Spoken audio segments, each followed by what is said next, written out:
அஸ்ஸலாமு அலைக்கும். Welcome to Nisha cooking உலகம். இன்றைக்கி சூப்பரான ஒரு ரெசிபி ஒன் பாட் ரைஸ் பிஸ்மில்லா பாத் தான் செஞ்சுருக்கோம். ரொம்பவே டேஸ்ட் அருமையாக இருந்துச்சு.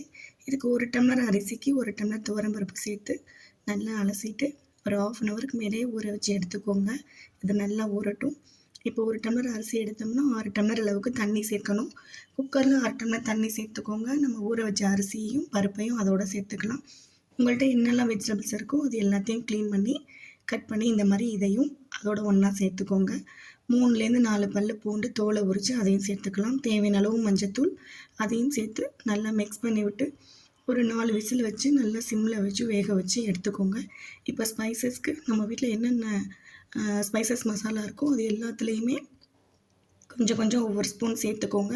சேர்த்து லோ ஃப்ளேமில் வச்சு இதை நல்லா ஃப்ரை பண்ணி எடுத்துக்கோங்க. இதில் ஆயில் சேர்க்காமவே நல்லா ஃப்ரை பண்ணி எடுத்து நல்லா வாசம் வர அளவுக்கு ஃப்ரை பண்ணி ஆற வச்சுக்கோங்க. இதை இப்போ மிக்சர் ஜாரில் சேர்த்து அரைச்சி எடுத்துக்கலாம்.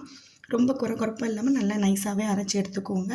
இதை அரைச்சிட்டு தனியாக எடுத்து வச்சுக்கலாம். இப்போ நம்ம வேக வச்ச சாதம் பருப்பு இது எல்லாமே நல்லா வெந்து வந்துருச்சு. இதோட இப்போ நம்ம தேவையான அளவுக்கு உப்பு, ஒரு லெமன் சைஸ் அளவுக்கு புளியை கரைச்சி இதோட சேர்த்துக்கோங்க. உப்பு ஏற்கனவே நம்ம போடலை, அதை நீங்கள் பார்த்து கரெக்டாக சேர்த்துக்கோங்க.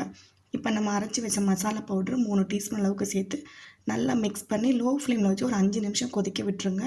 இப்போ தாளிப்புக்கு கொத்தமல்லி இலை, கடுகு, வரமிளகாய், கருவேப்பிலை இது எல்லாத்தையும் தாளித்து அதையும் அந்த சாதத்தோடு சேர்த்துக்கலாம். நெய் 2 ஸ்பூன், ஆயில் 1 ஸ்பூன் சேர்த்து நல்லா தாளித்து இதோட சேர்த்துக்கலாம். இப்போ இது மேலே 2லேருந்து 3 ஸ்பூன் நெய் சேர்த்து நல்லா மிக்ஸ் பண்ணி கிளறி விட்டுருங்க. அவ்வளோதாங்க. பேச்சுலர்ஸ் பசங்களுக்குலாம் ரொம்பவே சூப்பரான ஒரு ரெசிபி.